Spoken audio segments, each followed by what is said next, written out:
Hello students, welcome to Legacy IAS Academy. In this video, we are going to discuss in detail about the physiographical features of Australia and the entire region which consists of several islands collectively called as Oceania. Now, if you look at this entire Oceania region, of which Australia and New Zealand are one part, we can see that it is made up of thousands of islands that you see scattered all across the Pacific Ocean. And in this Oceania region, Australia is the continental landmass, which also can be considered as the smallest continent on the earth on the basis of area. Now, the reason why we call this entire region as Oceania, because the most dominant feature you would see here is the presence of Pacific Ocean, the largest ocean in the world, covering almost 50% of the Earth's area. So, in one way we can say the Pacific is the defining characteristic of this entire continental region. If you look at the broader scale, this is how this region look like. You have Australian continental landmass, then you have a small island country of New Zealand, and then you have thousands and thousands of islands scattered all across the Pacific Ocean, largely grouped into three categories.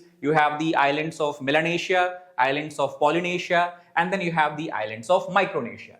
Now, physiographically, if you try to divide it, we can classify it into three major groups: the continental island, the high islands, and the low island. Now, Australia, Zealandia, which is a submerged continental landmass, and New Guinea is what we can call as the continental island. Now, why we are calling it continental island? Because these landmasses are a part of continental landmass, old ancient continental landmass, but they are submerged below the sea level to large extent, and some of them are also above the sea level. So, because of this region, it is called as continental island as such. In this region, one of the most striking feature is all along the eastern coast of Australia, you will find a range which is a mountain range called as Great Dividing Range. Now, interestingly, you will see around the Australian continental landmass, many features are there which begin with the prefix of Great Dividing Range. Great, you have Australian Bight, Great Victorian Desert, Great Sandy Desert, Great Artesian Well. You have Great, what you can call as the Barrier Reef example, for example. So, a lot of great prefixes you will see in the Australian continent. North Island Volcanic Plateau and Southern Alps in New Zealand are the continuing mountain range. All of these are located along this particular edge itself.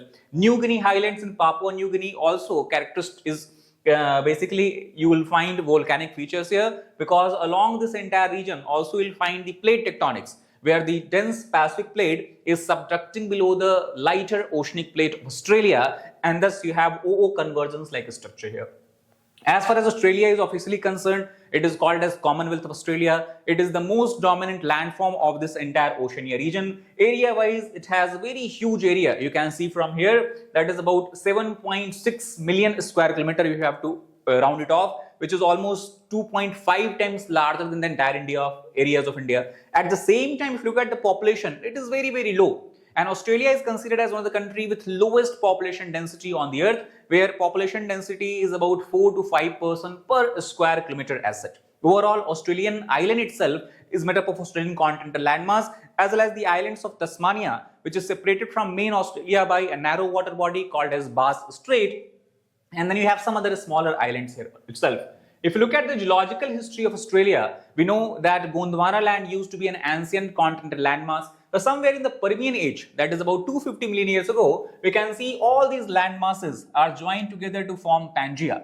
We have both the continental land masses of northern hemisphere and southern hemisphere. Then somewhere about 200 million years ago in Triassic period, we can see Laurasia Gondwana land splitting, and thus Australian landmass was part of the Gondwana land.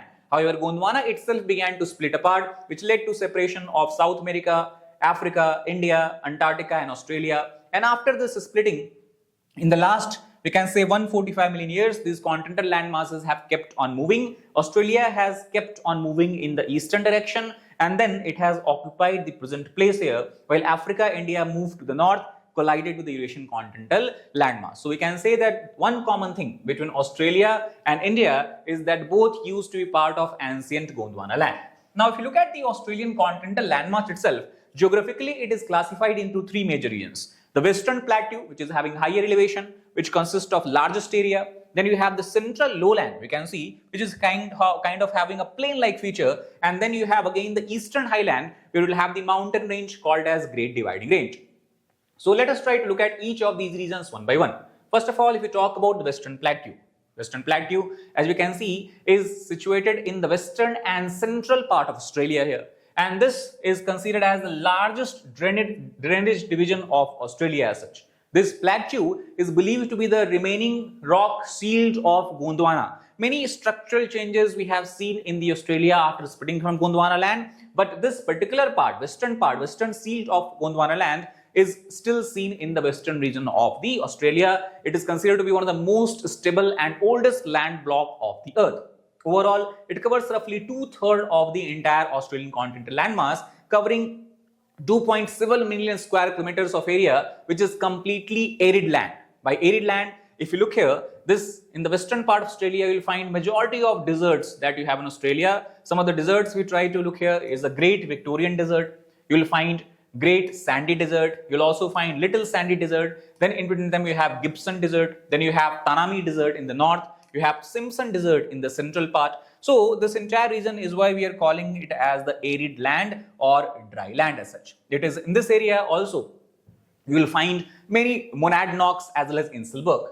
Then as we come to the central part of Australia, which is stretching all the way from the north to south, this region is called as Gulf of Canterbury, all the way up to Southern Ocean. We can see this lowland, which is a great stretch of plain land.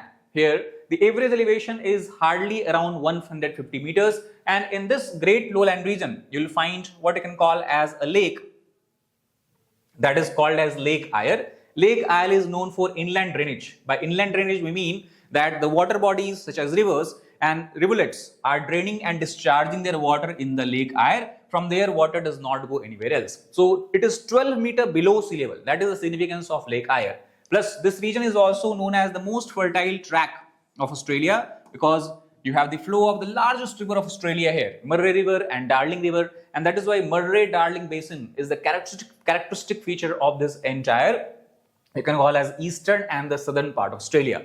Now, though it is a plain region because it is surrounded by mountain ranges, the orographic effect is clearly visible here, and thus rainfall is very scanty, very minimal in nature, and that is why though it is a lowland area, it is not comparable to the flat plains of India because it is dry region as such. However, the most striking important feature of this region is what is called as Great Artesian Well. These wells are dug deeper in the ground in the earth, and from there naturally due to high pressure water is discharged to top. Let us try to understand this. If you look at this structure, first of all, if you look at the map, this entire region which is shaded in the blue, you can see is what we refer as the Great Artesian Well. Now what is Artesian Well? Artesian well is basically, we can say, is a groundwater reservoir. As you can see from here, this entire blue region is a groundwater reservoir which is surrounded by impervious rock strata. Impervious rock strata means water cannot permeate through this particular region. That means the rocks are impermeable in nature, so water cannot go down, water cannot go up naturally. And as you can see in this region you have the pervious strata. So whenever rainfall occurs, the water moves through this region, then it seeps through the cracks and crevices of rocks and then keep on accumulating in this area. So it covers such a large area. It is very important source of water for the entire Australian region in this particular area.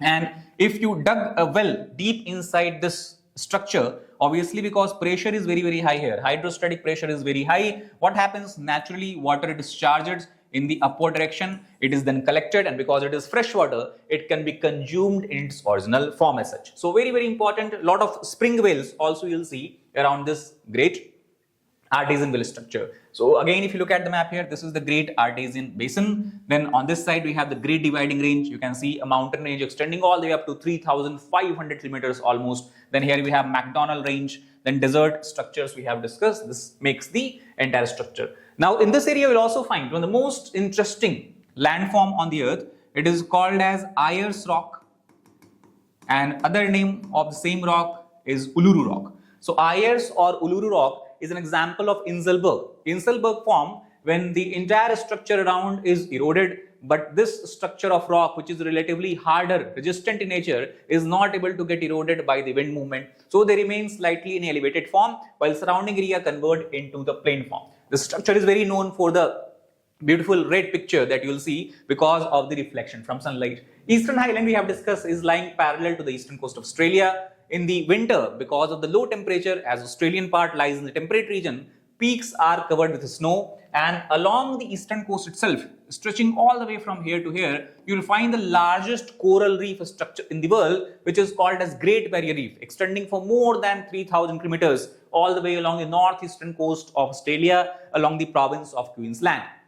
These coral reefs have been formed due to deposition of the skeletons of corals which are microscopic marine organisms whose outer shell, outer skeleton is made up of limestone. So deposition of this limestone due to the death of coral creates coral reef structure, and corals support huge biodiversity of marine organisms as such. This is the reason that we can see the red shaded region all the way from the north to the eastern coast of Australia is the Great Barrier Reef. Now, if we talk about the mountain and the peak, we have discussed that all the way from here to here, you will find a mountain range stretching for 3,500 kilometers called as Great Dividing Range.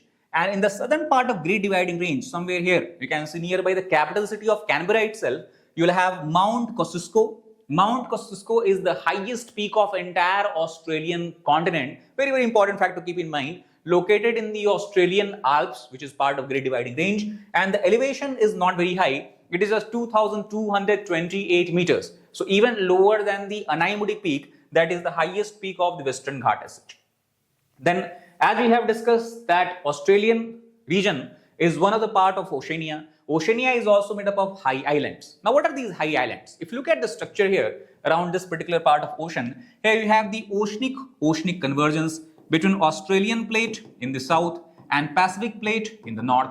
So due to O convergence, we have a lot of volcanic activities. This volcanic activity is huge amount of magma on the ocean floor that keep on accumulating, cooling and solidifying. And as they keep rising in the height, a time comes when they rises above the sea surface, resembling island-like structure.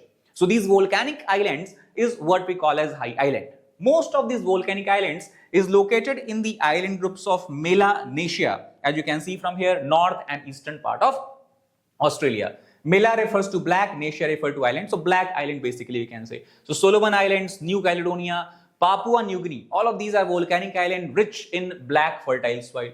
So this is the other part of Australia. On the other hand, you also have Low Island, which is largely found in the region collectively called as Micronesia, and some part of Polynesia. Polynesia has both group of island, high island as well as low island. Now what are low island? Low islands are nothing but example of coral island. These are made up of deposition of limestone, coral reef we have discussed. So most of these islands are highly more than 5 meters above sea level.